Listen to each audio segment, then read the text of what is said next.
That's him, the most Italian man in this entire casino. The words tore out of Vivien Morales before she could stop them. The casino floor stretched before her, neon lights refracting through champagne glasses, the air thick with cigar smoke and expensive perfume. 3 months ago. Summer heat still clinging to Los Angeles streets outside. Vivien stood in a borrowed dress, emerald green, too tight across her shoulders, surrounded by Evelyn Blackwell's circle of society women who smelled like old money and cruelty. Evelyn, platinum blonde in a white gown that cost more than Vivien's annual rent, pointed across the blackjack tables to a man in a perfectly tailored black suit, dark hair swept back, olive skin, Roman nose, speaking rapid Italian into his phone. His voice carried the weight of something dangerous. Of something that people obeyed without question. "I dare you," Evelyn said, her voice dripping with mockery. "Walk over there and kiss the most Italian man in this casino. Unless you're too poor and pathetic to play our little games." The women laughed, crystal tinkling sounds that cut like glass. Vivien's late husband Marcus had been dead 8 months. His gambling debts were already crushing her. She had $2 in her checking account. 2. But she needed this job. Evelyn had promised to recommend her for the hotel concierge position. The position that could save Vivien's life. So she walked across that casino floor on unsteady heels, every step echoing in her chest like a countdown. The Italian man turned. Dark eyes that could cut steel. A scar along his jawline, pale against olive skin.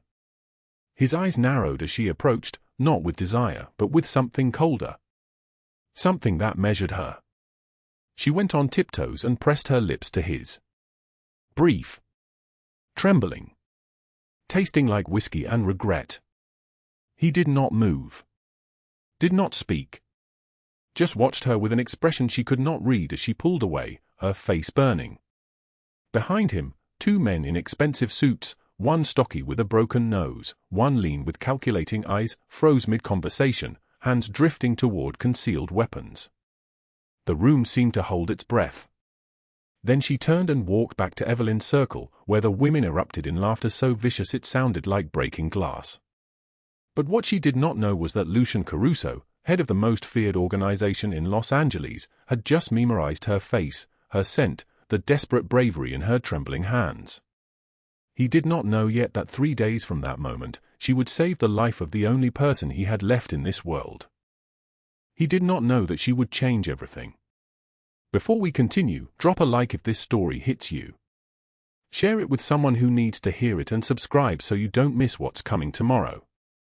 Now let us go back to 3 days after that casino night, when everything changed.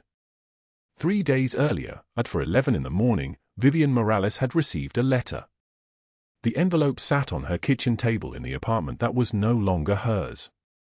1 bedroom, cracked plaster, radiator that clanked like bones in the walls. The letter was stamped in red ink, final notice. Her hand shook as she read the numbers. $47,000. 12 days to pay or lose everything. Her late husband's gambling debts. Accumulated over years of lies and borrowed money from the wrong people. Vivien wore a faded pink bathrobe with a coffee stain on the collar. Her dark hair, once glossy, hung limp and unwashed past her shoulders. She was 31 years old but looked decades older. The skin under her eyes was bruised from sleeplessness. Her hands were calloused from waitressing 3 shifts a day. She had $2 in her checking account. 2. Her son Micah slept in the bedroom next door. 7 years old, with his father's dark eyes and his mother's will to survive. His congenital heart valve condition meant he needed surgery. $12,000. Maybe more. The cardiologist had said if they didn't operate within the next 18 months, his heart would start to fail. Vivien had saved nothing. She sat at the kitchen table in the dark, the letter trembling in her hands, and allowed herself exactly 4 minutes to break. For minutes to feel the weight of impossible numbers and dead husbands and a child with a broken heart that only money could fix. Then she wiped her eyes and stood up. She had a double shift at Dante's diner today. 2 jobs. 3 if she counted the night hours she picked up at the casino when they called her. It was not enough. It would never be enough. But it was what she had. The rain started at 6 in the morning. November rain, cold and mean, slanting sideways through the streets of Los Angeles. Vivien dressed Micah in his school uniform, grey pants, blue shirt, shoes with cardboard soles because she had glued them 3 times. He ate cereal without milk because she had used the last of it yesterday. She braided his hair with her fingers, careful, gentle, trying to give him something soft in a world that had been mostly hard. "Mama, are you okay?" he asked, studying her face with a 7-year-old's terrible perception. "I'm fine, baby," she said. "Just tired." It was a lie. She was terrified. The letter sat on the table behind them like a living thing. By 2 p.m., she had been awake for 34 hours. Her feet ached in shoes held together by duct tape. A regular customer at Dante's, a construction worker named Keith, had stiffed her on a $40 check. The manager had made her pay it from her tips. $3.17. Gone. She had picked up Micah from school at 3 o'clock, walked him home through the November cold, left him with her neighbor Mrs. Chen, and gone straight to the casino for a 6-hour shift. The casino employed her as a cocktail waitress. $6 an hour plus tips in a poison place where the air smelled like desperation and money. At 8:02 p.m., Vivien carried a tray of champagne glasses across the casino floor. The same floor where she had kissed a stranger 3 days ago. She was so tired that the lights blurred. A man in a $3,000 suit grabbed her wrist as she passed. "Smile, beautiful," he said. She smiled. Her face felt like breaking glass. At 9:34 p.m., something changed. The rain outside had turned torrential.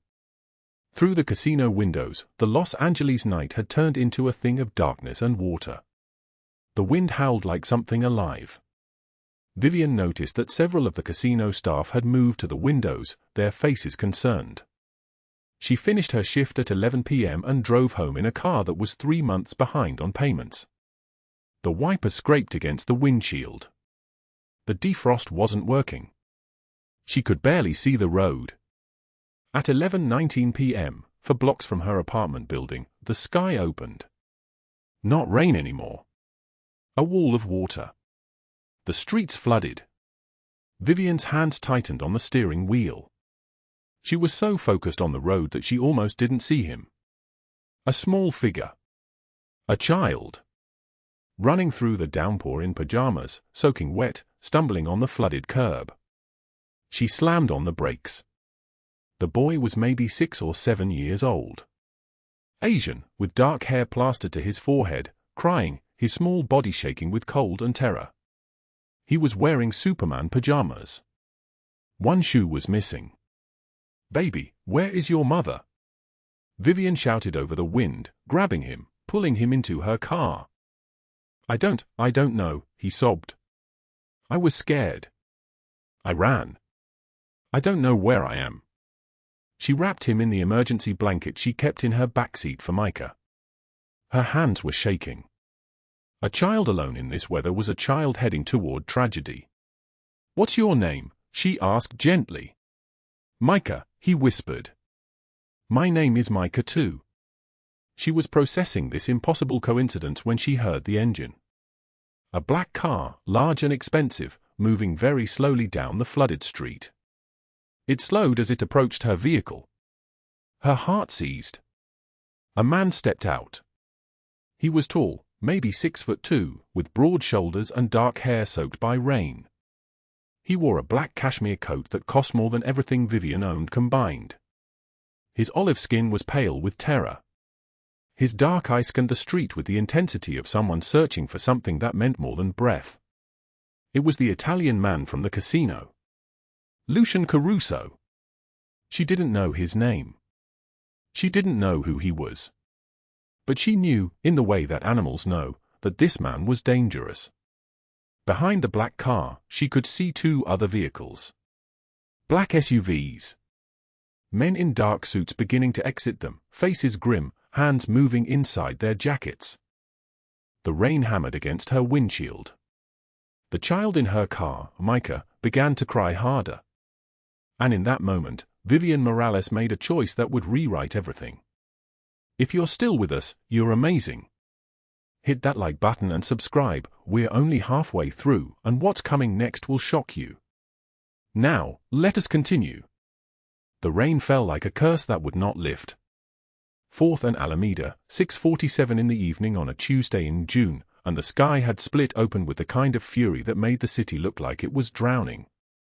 Vivien Morales walked through it with her 7-year-old son Micah, his small hand wrapped around her index finger, his sneaker splashing through puddles the size of small lakes.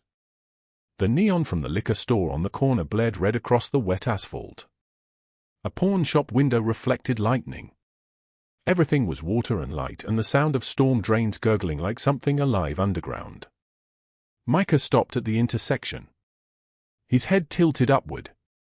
"Mommy, look!" A bird. On the telephone wire above them, rain-soaked and shivering, a sparrow clung to the metal. Its feathers were plastered flat. It did not move. "It's scared," Micah said. He was a gentle child, the kind who cried at cartoons and drew pictures of sad things. 7 years old and already carrying more empathy than most adults ever learned. "It's scared of the storm." "The storm will pass," Vivien said. She meant it as a promise. She meant it as prayer. The storm always passed. Eventually. We just have to wait. Behind them, the traffic light turned green. A black Mercedes appeared from the side street, its tires hydroplaning on the flooded asphalt. The driver saw nothing. The rain was a curtain. The road was a river. The car did not slow. Vivien heard it before she understood what the sound meant. The high-pitched whine of an engine pushed too hard. Tires losing grip. Physics becoming violence. She turned. The Mercedes was sliding sideways through the intersection, massive and metal and moving like a missile with no direction. Time did something impossible. It stretched. She could count the individual raindrops hitting the windshield. She could see the driver's face through the glass, eyes wide, hands jerking the wheel, a mouth opened in a scream that the engine's roar swallowed whole. Vivien Morales made no decision. Her body moved.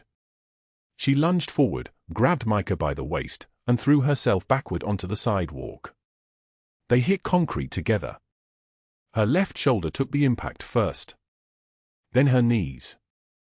Then the back of her skull struck the edge of the curb and the world flashed white. The Mercedes missed them by the width of a hand. The bumper passed so close she felt the heat of the engine, smelled the burning rubber and hot metal. If Micah had remained standing one more second. If she had hesitated. If. The car screeched to a halt 30 feet away, its front end wrapped halfway around a fire hydrant. The hydrant fractured.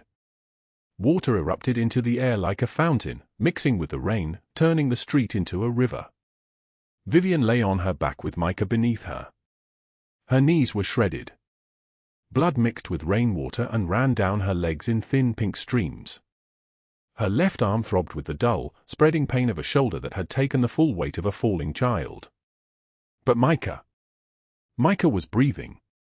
His small chest heaved against her ribs. He was crying but whole. Unbroken. "It's okay, baby. It's okay. You're safe. You're safe." A car door opened. Expensive leather shoes stepped onto wet pavement. Black leather, Italian, the kind that cost more than Vivien's monthly rent. The shoes belonged to a man who was very tall and very still. He stood over them without speaking. Rain streamed down his face.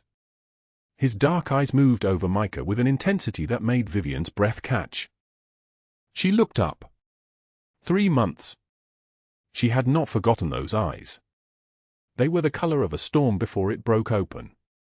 Dangerous eyes. Eyes that had watched her at the casino with the kind of attention that made her feel like prey, like something small and visible in a room full of shadows. The Italian man. The one Evelyn Blackwell had humiliated her for speaking to. The one she had kissed on a rooftop at 3 in the morning because for one moment in her life she had wanted to feel like she mattered. She did not know his name. She did not know what he was. But she knew, the way animals know, that this man was dangerous. Every muscle in his body was controlled. Every breath was deliberate. His cashmere coat, black and fitted and worth more than everything she owned combined, was soaked through with rain. And his eyes. His eyes had not moved from Micah's face. "We're fine," Vivien said. Her voice was a ragged thing. Her throat felt like she had swallowed broken glass. "We're fine. Just go." Behind the Mercedes, car doors opened. Black SUVs. 2 of them, pulling up to the intersection with the kind of purposeful movement that suggested they had been nearby. Men in dark suits emerged, their jacket hems heavy with rain. Their hands moved toward their chests. Toward things beneath fabric. Things that Vivien understood without knowing why she understood. The tall man did not look at them. He remained focused on Micah. His jaw clenched. A muscle twitched at his temple. When he knelt, slowly, deliberately, soaking his expensive pants in the flooded gutter, tears mixed with rain on his face. Or maybe the rain was enough. Maybe the tears were not there at all. Maybe Vivien was already in shock. "Is he hurt?" His accent was thick, vowels stretched, words shaped by a mouth that had learned language somewhere far from here. "No. We're fine. Please, just go." Micah stared at this man with the kind of unself-conscious openness that only children possessed. His eyes were wide and wet from crying. His dark curls, so like the man's own dark curls, were plastered to his forehead. He had lost one shoe in the scramble. He was trembling. And still, he looked at the stranger without fear. "You look sad, mister," Micah said. His voice was small and certain. A statement of fact, delivered by someone who had learned to read sadness the way other children read books. "Are you sad?" Something cracked in the man's chest. Vivien watched it happen. She watched the moment his carefully constructed face broke open, like a wall behind which something vast and terrible lived. His eyes closed. His hands clenched into fists so tight his knuckles went white. When he opened his eyes again, the wall was back. But the crack remained visible if you knew where to look. He straightened. He reached into his jacket, the men in the black SUVs tensed, their hands tightening on whatever lay beneath fabric, and he withdrew a card. Black. Embossed with silver lettering that caught the neon light. He did not hand it to her.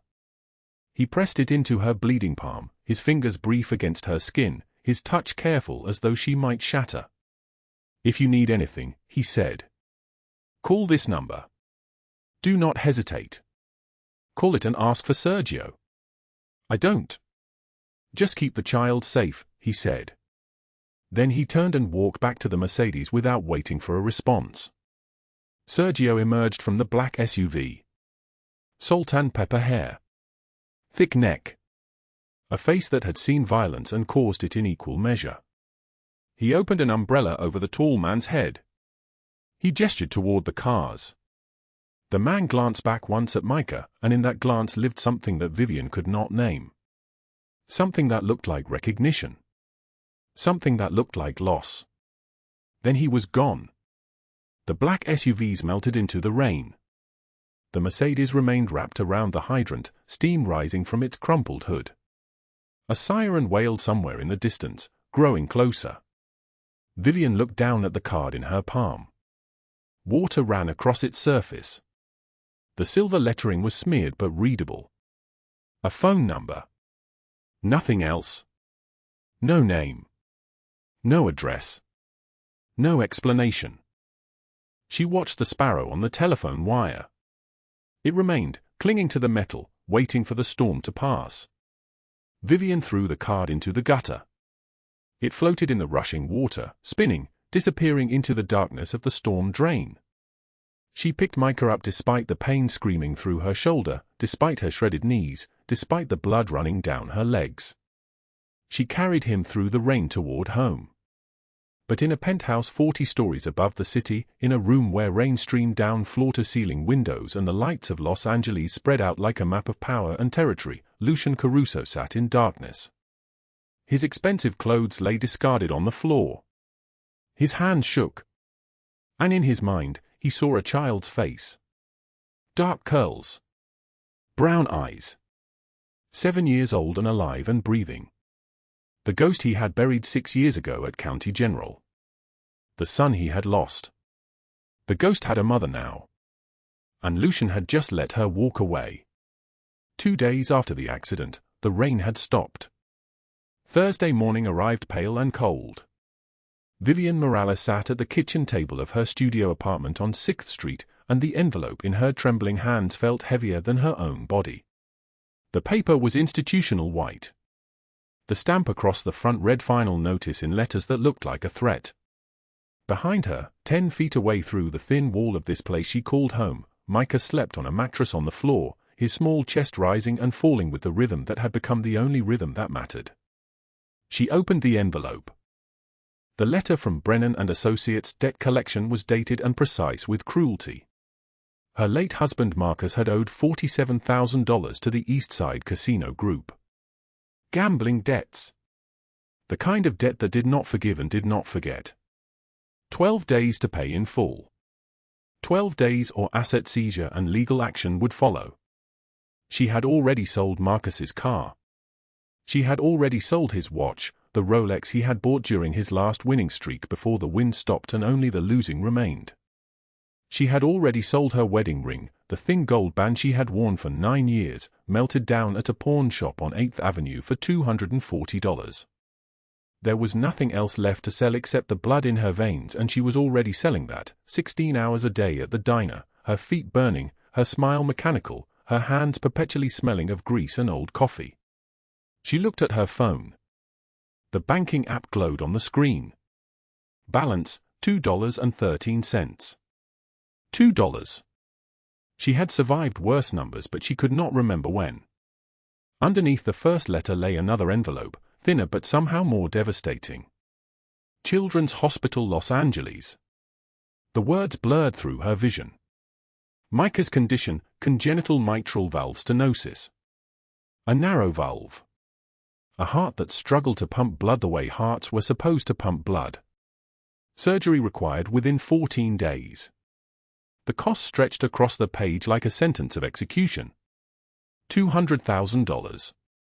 Insurance denied. Appeals exhausted. There was a number to call for financial assistance, but the number had been circled and crossed out in blue ink by someone who had given up. She pressed her palms to her eyes. Micah was sleeping 10 feet away, separated from her by nothing but darkness and a closed door. If she started crying now, she would never stop. There would be no bottom to reach. She would cry until her body became only salt and memory. So she did not cry. Her phone buzzed. A text message appeared on the screen. The number was not saved. She knew it anyway. Saw you on 6th Street yesterday. You look good, Viv. We should talk. The message was unsigned but did not need to be. She knew exactly who had written it because 6 months of her life, 2 years ago, had been dedicated to learning the texture of his cruelty. Tyler Brennan. Her ex-boyfriend. 6 months of hands that held her too tightly and apologies that came too easily and promises that broke like cheap glass. 3 police reports filed with the precinct on Central Division. All dismissed. All buried. Tyler's cousin was a sergeant there. The reports had vanished like they had never been written. Last month he had started appearing outside her building again. Leaning against the lamppost at dusk. Smoking cigarettes. Watching her windows with the patience of a man who believed he owned what he was watching. She had called the police twice. They sent a car once. The officer who arrived had smiled at Tyler like they were old friends and had driven away without writing anything down. Vivien thought about the Italian man's card. The one she had seen for only a moment in the rain, silver lettering smeared by water, phone number and nothing else. She had thrown it into the gutter. She had let it disappear into the darkness of the storm drain because men like that did not help women like her. Men like that did not even notice women like her except as obstacles or entertainment. The thought was reasonable. The thought was true. So why did she keep imagining that she should have kept it?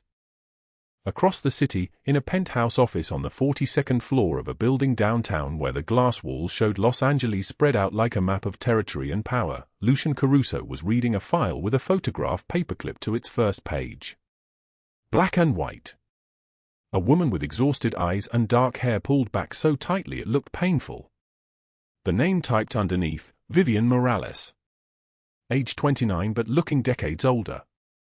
Below her photograph, another file. A boy with dark curls and brown eyes. Micah Morales. Age 7. Heart surgery required. 14 days remaining. Cost, $200,000. The words in red ink meant something specific in Lucian's world. They meant priority. They meant action. They meant the thing that had been broken 6 years ago was suddenly, impossibly, being offered a chance to heal. Nino, his second lieutenant, stood near the windows. His face was careful and neutral, which meant he had questions he was not asking. Sergio, his security chief, stood by the door.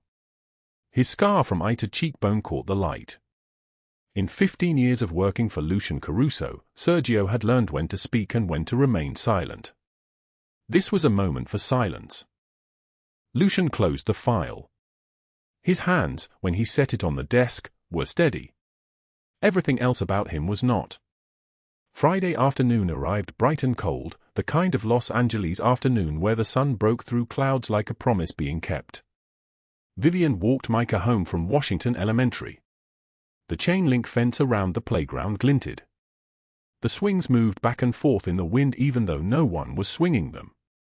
Micah ran ahead, his backpack bouncing, his sneakers, purchased second-hand 3 months ago, barely keeping pace with his 7-year-old urgency. She sat on the bench that faced the swings, watching him climb onto the equipment with the careful coordination of a child who had learned early that his body could betray him. His heart was a mutiny waiting to happen. The doctors had explained it in terms she did not fully understand, but the meaning was simple. Micah was dying slowly. Surgery or death. Those were the 2 options the universe had offered and she had no money for either. Another child appeared on the playground. A boy the same age as Micah, maybe 6 or 7. Dark curls. Expensive sneakers that looked like they had never touched dirt. The boy approached Micah at the swings with a kind of shy confidence that only came from a life where people did not say no to you. "Can I swing too?" Micah nodded. The 2 boys pumped their legs in unison, laughing. The sound reached Vivien on the bench like something from a life she had not been allowed to live. The chain of the swings creaked as they rose higher and higher. $1.93 left. Down from $2.13 after she had bought bread and milk at the corner market. The math was simple and it was relentless. A black car pulled to the curb. A Mercedes. The same Mercedes from the accident 3 days ago, the one wrapped around the hydrant, the one that might have killed her son. Sergio stepped out first, his scar pulling his face into a permanent expression of violence. His eye scanned the playground with the precision of a man trained to calculate threat. Then Lucian Caruso emerged from the passenger seat. He was dressed in a charcoal suit, no coat despite the cold. The white shirt underneath was open at the collar. His dark hair caught the sunlight. He looked exactly like what he was, a man accustomed to power, to consequence, to the absolute certainty that the world would arrange itself according to his preference. He walked toward the swings. The boys did not notice him at first, caught in the pure momentum of their game, but then the boy with expensive sneakers turned and saw him. "Papa!" The boy jumped down from the swing and ran to Lucian with the kind of love that was uncomplicated and entire. Lucian caught him, lifted him onto his hip, and held him with a gentleness that looked dangerous because it came from a man whose hands had probably done things gentleness had nothing to do with. Then the boy pointed toward the other swing, toward Micah. "That's my new friend. His name is Micah." Lucian's eyes found Vivien on the bench. Recognition moved across his face like a door opening. Something deeper followed. Something that looked like loss. He walked over, his son balanced on one hip, and Vivien stood because she could not remain sitting while this man approached.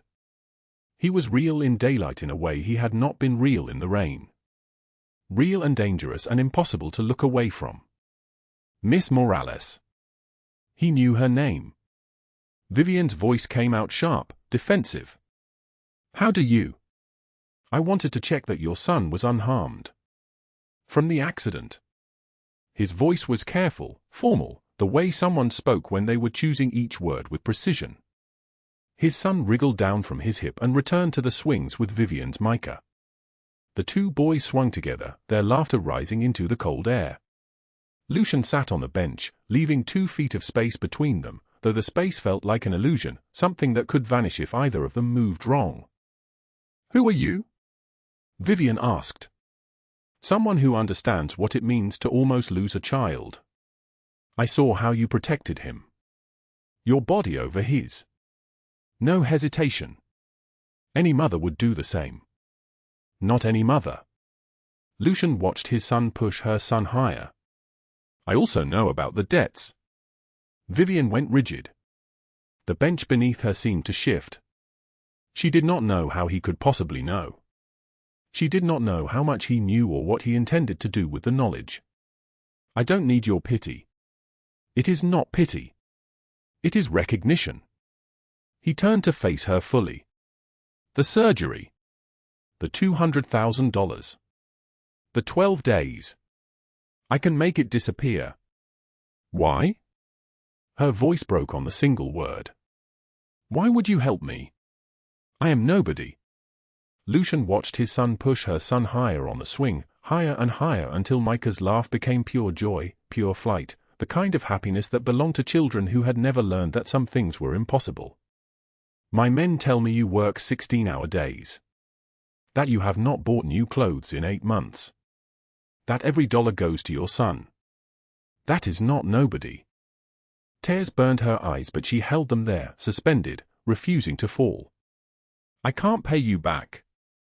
I am not asking you to. He pulled a folder from his jacket.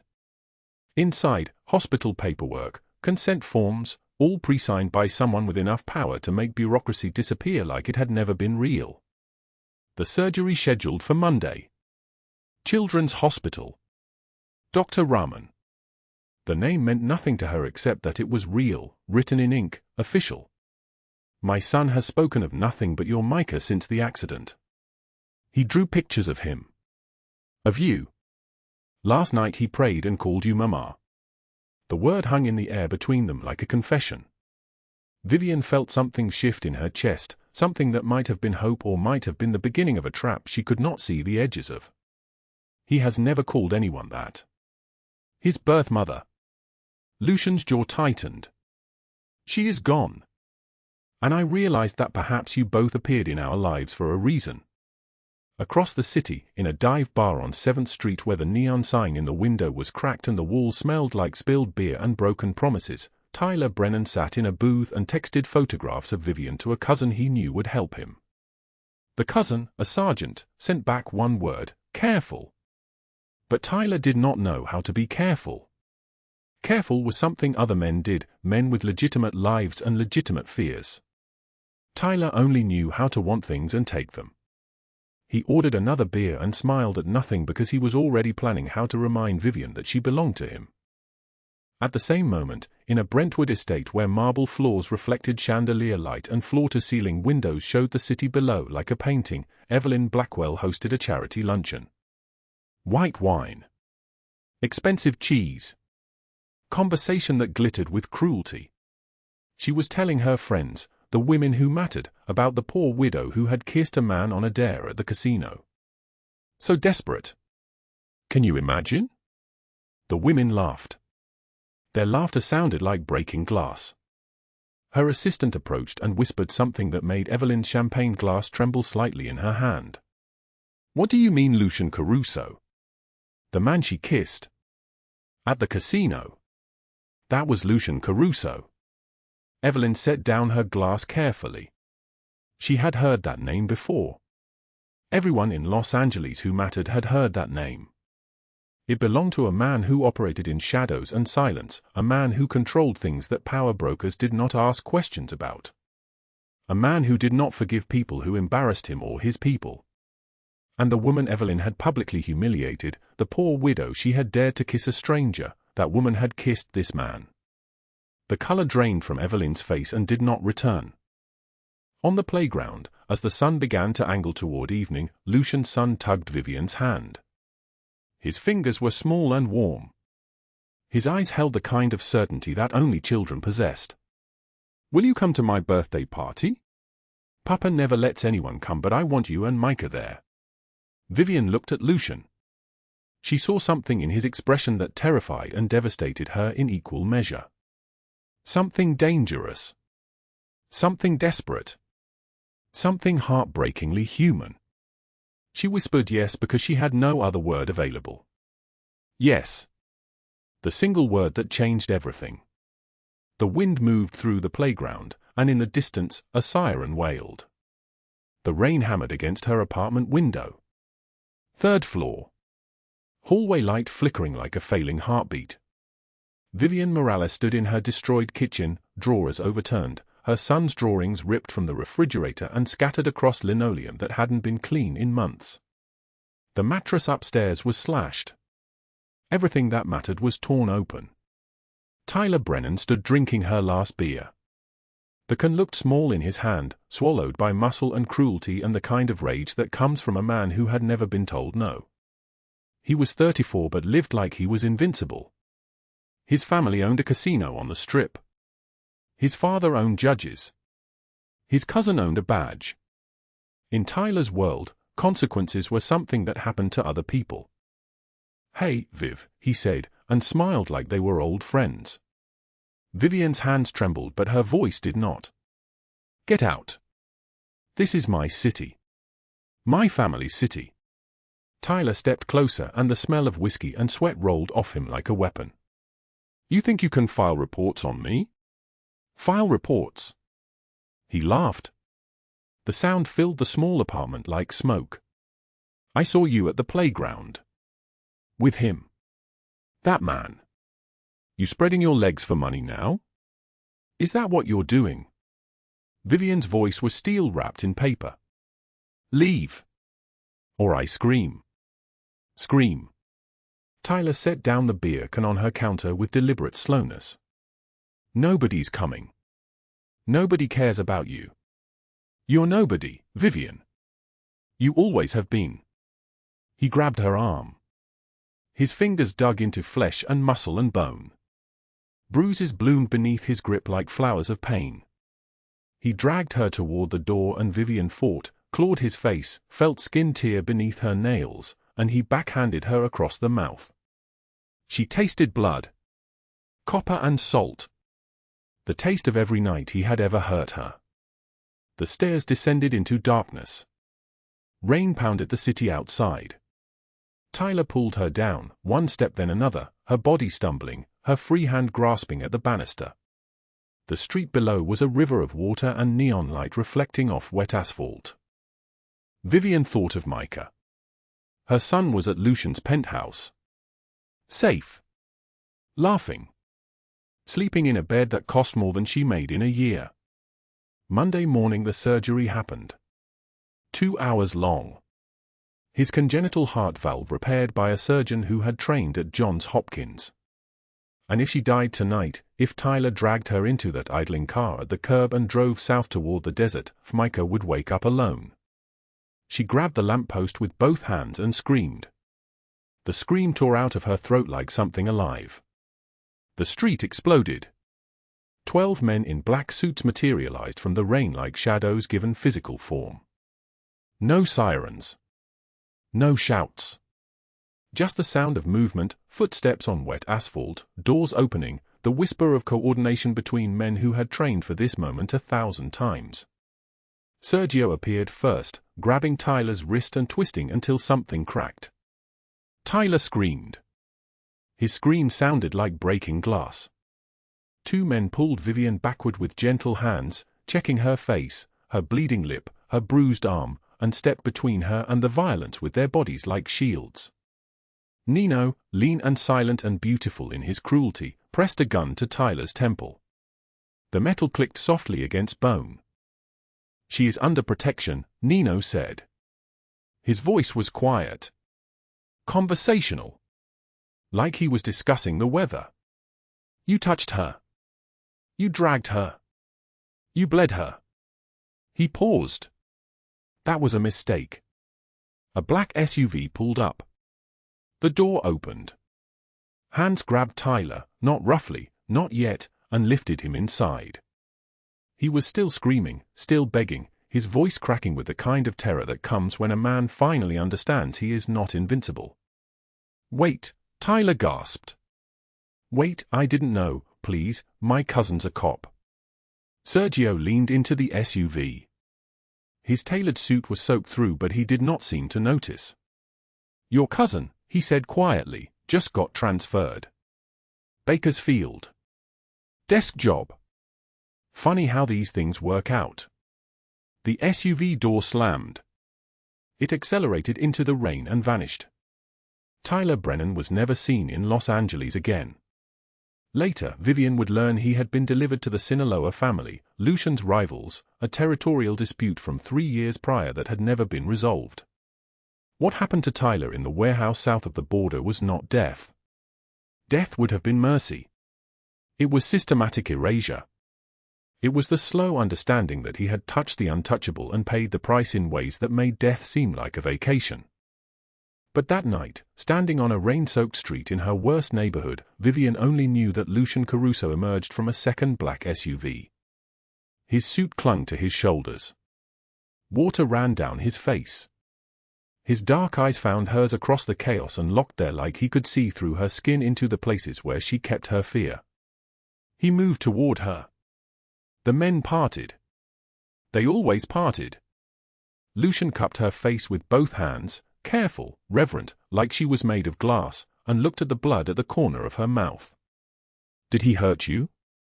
His voice was thunder-wrapped in velvet. "I'm okay." But she was shaking. Her whole body was shaking. "Vivien." He said her name like it cost him something. "I should have moved sooner. I knew he was circling. I believed I had time." "How did you know?" Her voice was barely a whisper. "How did you know to come?" "I always know," Lucian said. His thumbs traced her cheekbones gently. "From the moment I saw you shield your son from my car, that night in the rain, 3 months ago, I have had eyes on you. I will always have eyes on you. Always." Sergio appeared at his elbow. "The hospital, boss?" "She should be checked." "No hospital." Vivien's voice was sharp. "I'm fine. I just want to go inside. I want to sit down. She stopped. She did not know what she wanted. Everything was happening too fast. Her world was rewriting itself in real time. Lucian nodded to Sergio. His lieutenant understood without words and gestured for the men to disperse. Within seconds, the street was empty except for Vivien and Lucian and the falling rain. "Come," he said, taking her hand. "Upstairs. I will stay with you until you believe you are safe." They climbed the dark stairs together. Meanwhile, across the city in a penthouse on Wilshire Boulevard where marble floors reflected chandelier light like captured stars, FBI agents moved through Evelyn Blackwell's estate with the quiet efficiency of people executing a warrant they had been waiting to serve for months. Financial crimes. Tax evasion. Embezzlement from the Blackwell Foundation for Children, a charity that existed primarily to launder money and generate tax write-offs. The evidence was meticulous. Bank transfers. Falsified documents. Offshore accounts. All of it mysteriously surfaced 2 hours ago via an anonymous tip to the Bureau. Evelyn stood in her living room wearing Chanel and confusion. Her attorney, expensive, connected, useless, was already making excuses. The agents were polite. Professional. They placed handcuffs on her wrists with the kind of gentleness that made it worse somehow. The marble steps were slick with rain. Cameras flashed. News vans had arrived with miraculous speed. Her friends, the women who had laughed with her, who had sipped wine while she mocked a poor widow at a casino, those women were already issuing statements about how they barely knew her, how they had always found her behavior questionable. "Ms. Blackwell, did you embezzle from your own foundation?" a reporter shouted. Evelyn's face was stone. But beneath the stone, something was breaking. Something was understanding that her name, once whispered in country clubs with reverence, once powerful enough to dismiss a waitress with a single cruel laugh, was now a synonym for fraud. 40 years federal prison. Every asset seized. Her penthouse would be auctioned. Her jewelry would be inventoried and sold. Her social standing would dissolve like sugar in rain. The attorney had whispered something as they walked to the car. An anonymous tip. Someone with access to her accounts. Someone who knew exactly which documents would hurt most. Evelyn understood then. She understood that somewhere in this city, a man who operated in shadows and silence had decided her punishment. Not death. Lucian Caruso did not kill women like Evelyn Blackwell. He simply let them watch everything they built burn down to ash. At St. Mary's Hospital, the anesthesiologist reviewed the pre-surgical checklist with Micah Morales. The boy was 7 years old and had spent his entire life knowing his heart was broken. He knew the names of medications. He knew what it meant when doctors looked at his mother with pity. He knew that Monday morning was the day everything either changed or ended. "Will it hurt?" Micah asked. "You will be asleep," the anesthesiologist said. "You will close your eyes and when you open them, it will be finished." "Will Mama be there when I wake up?" "Your mother will be the first person you see," the doctor promised. Micah nodded. He was brave in the way that children are brave when they have no other choice. He had spent years preparing for this moment without knowing it. Every MRI. Every cardiology appointment. Every time his mother held him when he couldn't breathe, all of it was leading to Monday morning at 6 a.m. Vivien sat in the waiting area. She was still bleeding slightly from the corner of her mouth, but she had refused the emergency room. All she needed was her son breathing properly. All she needed was the surgery to work. All she needed was for Lucian to stop appearing in her life like he was saving her, because she could not afford to need saving. She could not afford to care about a man who operated in violence and shadows. But she did care.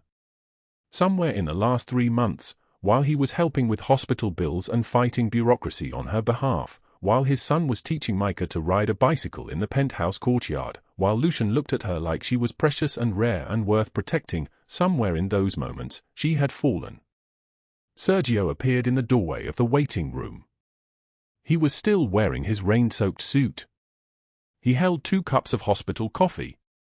"Boss said you should drink something," he said, extending 1 cup. Vivien took it. The coffee was terrible. Lukewarm and bitter. It was perfect. She drank it in 3 long swallows. "He cares for you," Sergio said. It was not a question. In 15 years of working for Lucian Caruso, I have never seen him care for anyone. Not like this. Not with his whole heart. Vivien set down the empty cup. "I don't know what to do with that."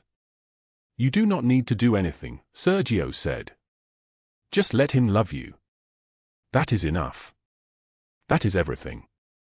He left before she could respond. At 2:56 in the morning, Vivien fell asleep in a hospital chair. She dreamed of rain and hands and a man's voice saying always. When she woke, Lucian was sitting across from her, watching her sleep.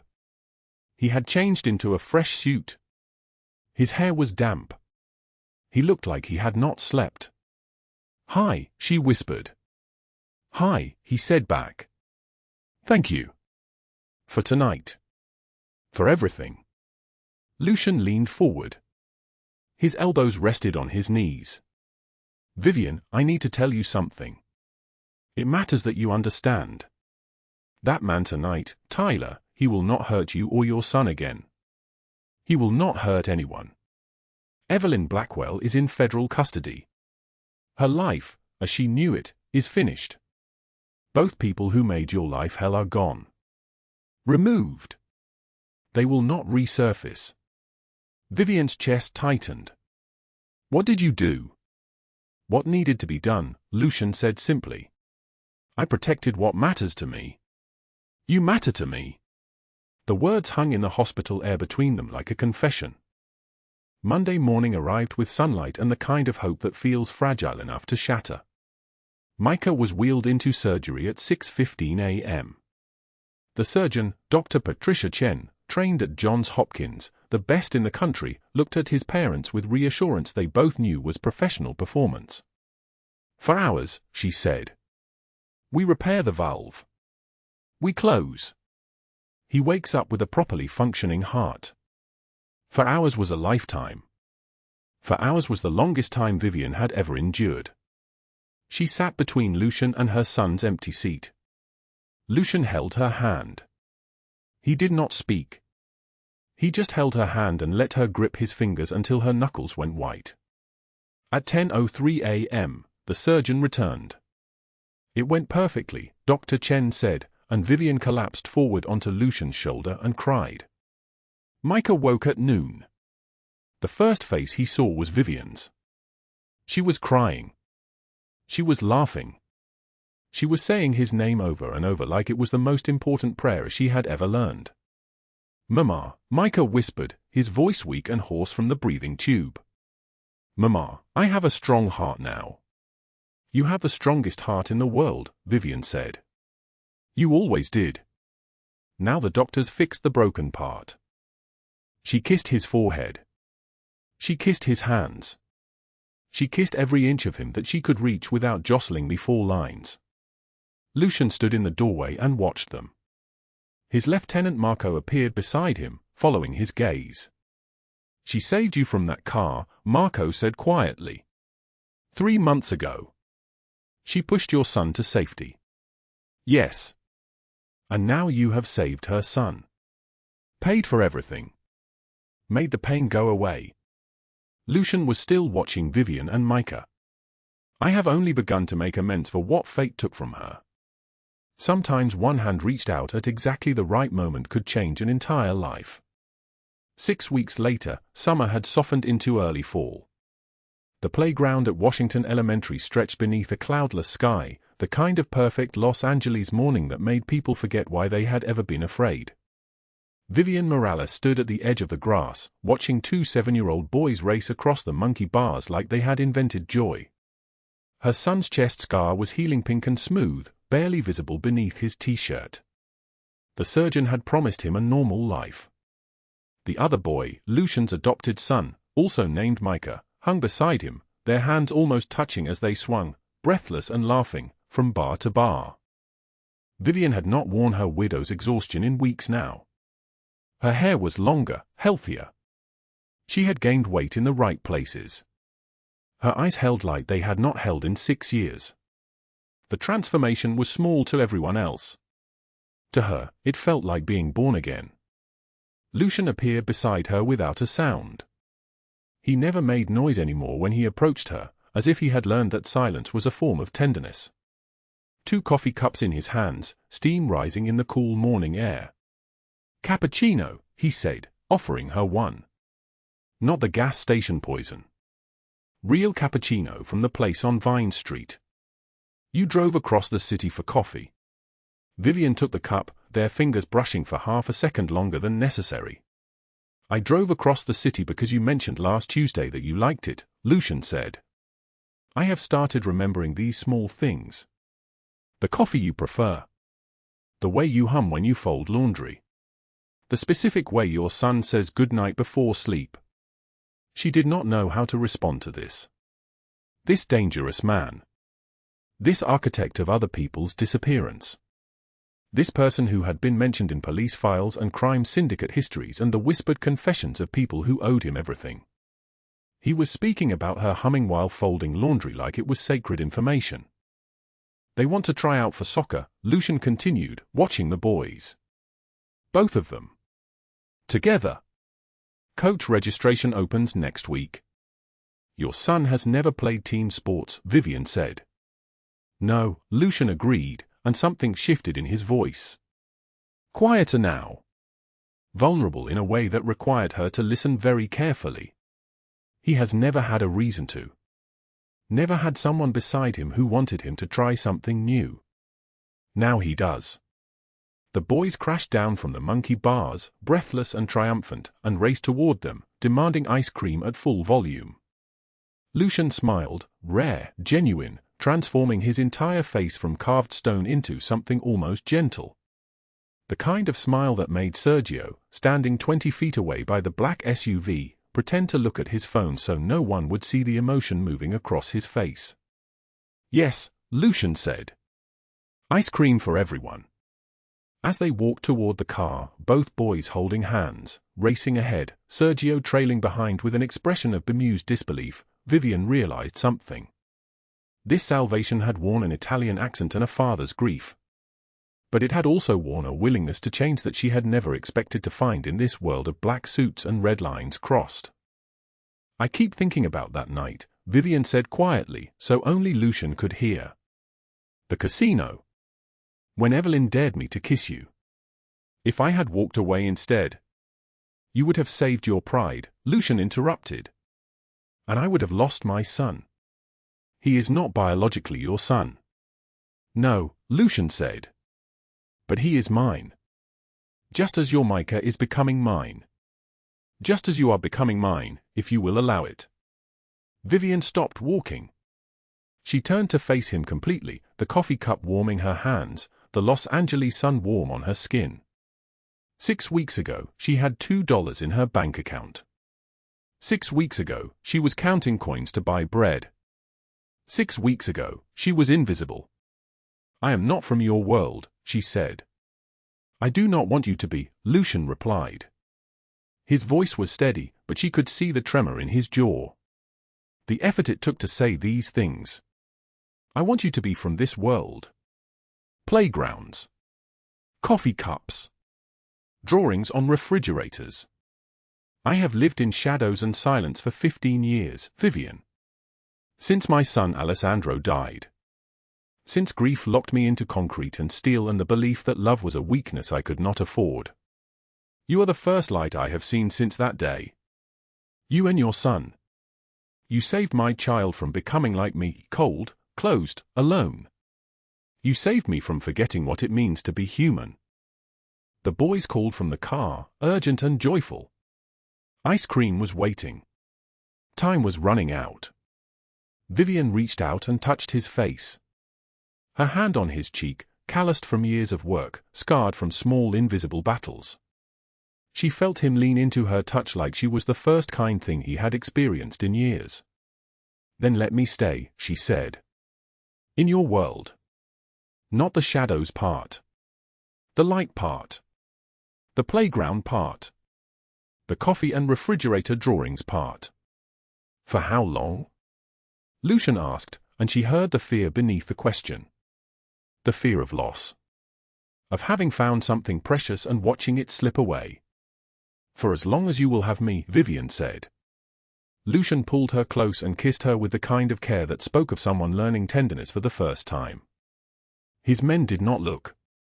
Sergio suddenly became very interested in a bird in a tree. Nino checked his phone.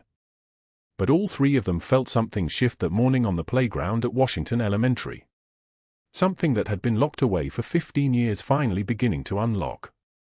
The boys tumbled out of the car at the ice cream shop, and both Micahs pressed their faces against the window, pointing at flavors, their joy simple and uncomplicated.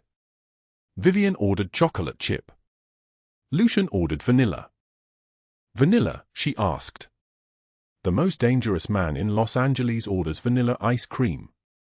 The most dangerous man in Los Angeles is learning, he said, that sometimes simple is better. That sweetness does not require complications. That a life can be good with ordinary things, if the people in it are the right people. They sat on a bench outside the shop, the Los Angeles sun warm, the sound of the boys' laughter like a song neither of them knew the words to but both understood perfectly. Traffic hummed on the street beyond. A car alarm wailed 3 blocks away, then silenced. The world continued in its usual chaos. But in this small corner of it, there was peace. Later, Vivien would learn that Lucian had anonymously purchased her apartment building months ago. That he had cleared every tenant's overdue rent. That he had hired a management company to maintain it properly, to fix the heat that had not worked during winter, to paint the hallways, to make it a place people could live without shame. She would ask him why, and he would say, "Because you mentioned it once. Because you cared enough to worry about other people suffering even when you were suffering yourself. And because I wanted to do something that mattered. Something good. Something that your presence in my life had taught me was possible." But that conversation was still weeks away. For now, there was just ice cream melting in the sun, boys running in circles, a hand in his hand, and the quiet knowledge that sometimes one hand reached out at exactly the right moment could change an entire life. Not just hers. Not just her son's. But his too. And his son's. And all the lives that rippled outward from that single night when she had been dared to kiss a stranger in a casino and had accidentally kissed the most dangerous man in Los Angeles, who turned out to be the most broken, the most desperate, the most human. If this story moved you, drop a like right now. Share it with someone who needs to believe that help can come from the most unexpected places. Subscribe because tomorrow we have another story that will hit just as hard. And remember, sometimes one hand reached out at the right moment can change an entire life. Including yours. Thank you for staying with us until the very end. We wish you good health, joy, and days filled with peace and happiness. Goodbye, and we will see you again in the next video.